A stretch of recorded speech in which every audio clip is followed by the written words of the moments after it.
Hello, Hello, I'm Kimberly, I'm Michael, and welcome to Real Tapes. and Movie Breaks. And today we are reviewing the film Joker 2. We just got out of the theater. Wait, it's Joker 2? Well, Joker 2 called Folie Adieu, which in French I believe means a double delusion of sorts, which is fitting. So we'll talk a little bit about what we liked, what we didn't like, and whether or not we would recommend seeing this in a theater. This will be a no spoiler review. If you haven't, please subscribe to our channel, click that notification bell so you never miss out on our future reviews and live reactions. So let's get into what we liked. There are a few things I like about the movie. That it is well made. I like the sort of aesthetic that both the Joker films have. There's some interesting art direction and choices with how the story is sort of told in sort of a graphic novel, comic book sort of fashion. So that's interesting. There are some well-written scenes, some creative scenes, some musical numbers that are interesting to look at. There are some good performances, albeit I'll have more to say on that. But there are some good sort of acting performances. There is kind of an interesting sort of but structure that this type of movie follows that I thought was interesting. And that's it. Well, I agree. I think the cinematography is great. It's shot really well. Some of the imagery is shot really beautifully, so I'll give it that. I like the acting. I thought the performances were good. And we all know Lady Gaga can sing, and so she sings well, so that's something good about it. I think that's all I liked about it. What don't you like? Well, I didn't like the writing, and I didn't like the writing very much at the first Joker. I was concerned about the message. I thought the message was muddled. I couldn't quite tell what it was saying about mental health. And in this one, I feel like it's saying something about mental health, but not really anything clear. I don't like how nihilistic the movie is. I don't like how unrealistic the movie is. Some of the musical numbers I liked. I like the idea of making it a musical, but the execution, not so much. I do like that it is trying to subvert the audience's expectations, and I do like that it's making a statement about the reactions to the first Joker. It seems to me like it's trying to say, if you idolize the character of the Joker, if you thought the Joker was some hero, then you're dumb. That seems like what it was trying to say. And I kind of like that it's subverting expectations, but it's very nihilistic and it's slow. Parts of it are boring. Parts of it are kind of funny, but not really. So yeah, there's a lot I didn't like. I didn't like how it's not really true to the comics at all. So I would have liked to have seen more comic book characters, since I didn't like that this one was sort of like a courtroom drama, just rehashing what we already know if we saw the first one. A not very realistic courtroom drama. No. So there's so many things I don't like about this movie, and I have many problems with it. I think the biggest issue that I have is that if you take out the messaging of the film and what the film's trying to say, what the film is trying to communicate through its many different sort of subversive imagery, suggestion, some of the lines of dialogue, and the what it's trying to infer to its audience. I think if you take all that stuff out, I don't think you actually have on the merits a well-conceived movie.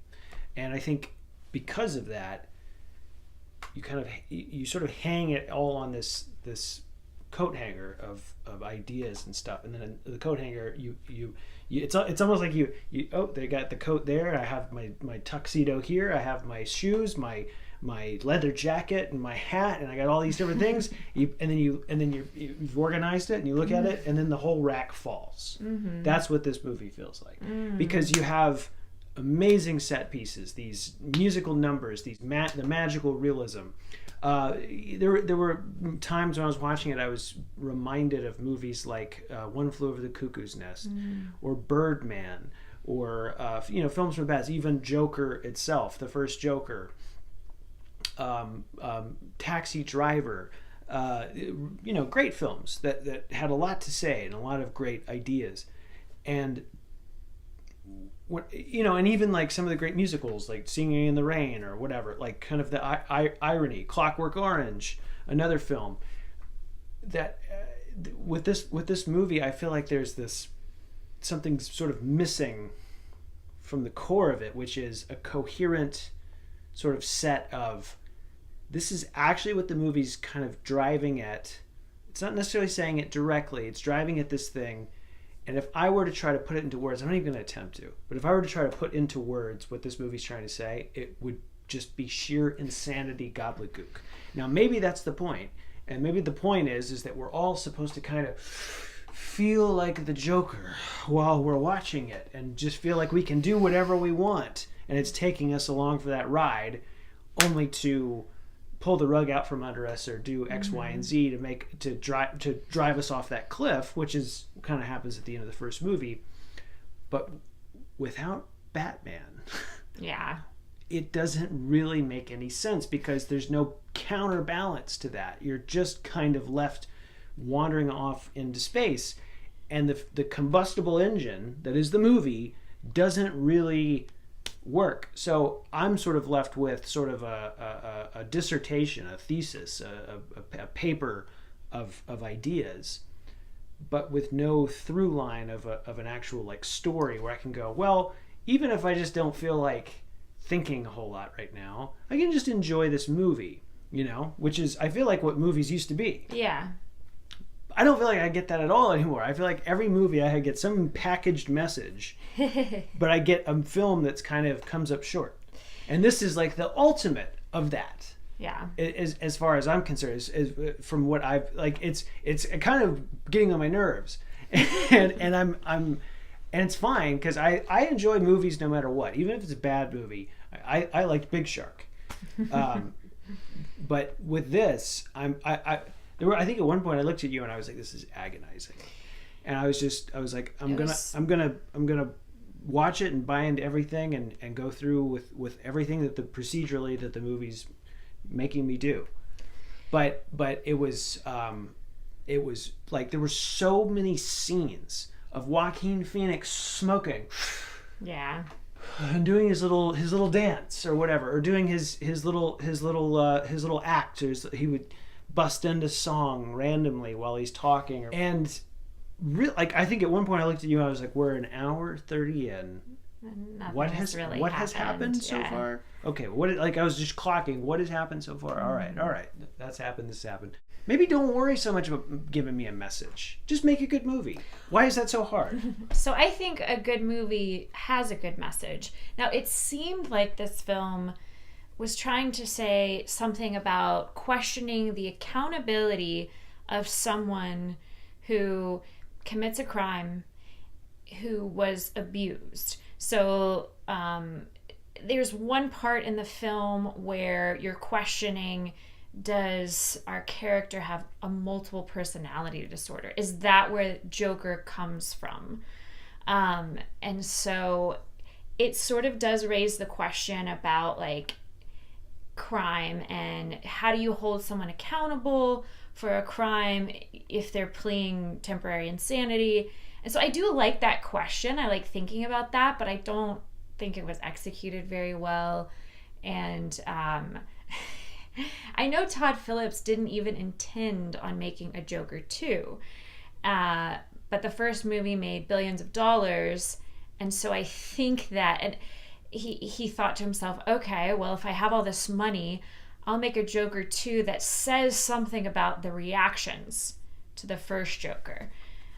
Because a lot of people reacted in ways that maybe Todd Phillips didn't like.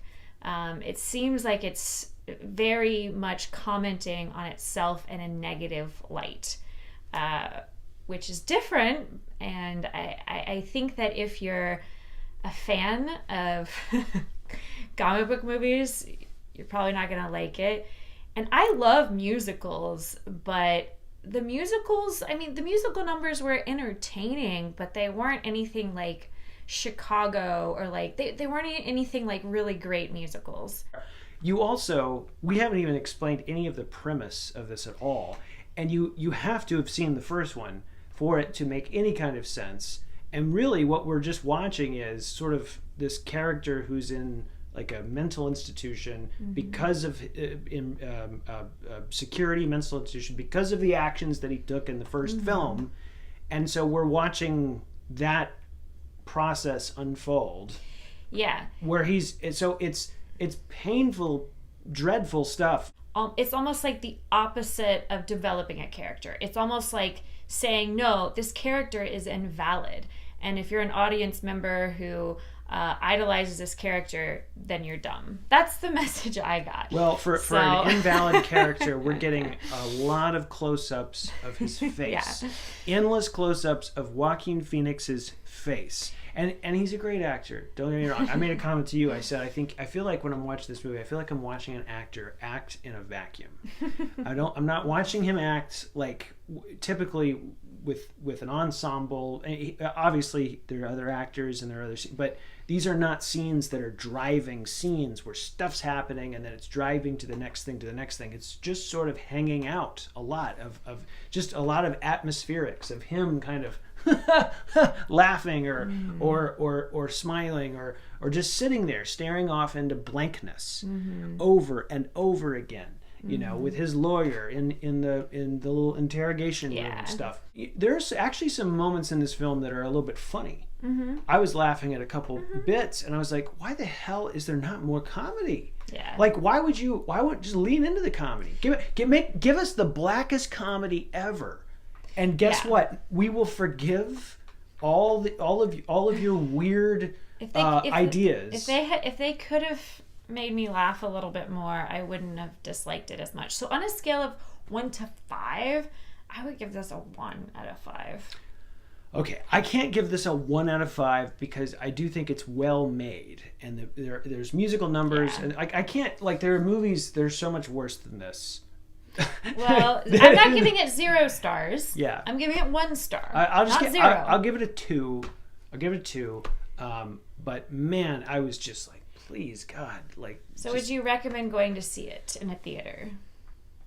Well, if you are a diehard Joker person, you're going to go see it, and you might actually. Here's the interesting. One of the interesting things I find about this movie is you might actually take everything that we're saying. If you're a big fan of Joker, and then of this, you might actually take what we're saying and be like, "That's why I love it, guys. Don't you understand?"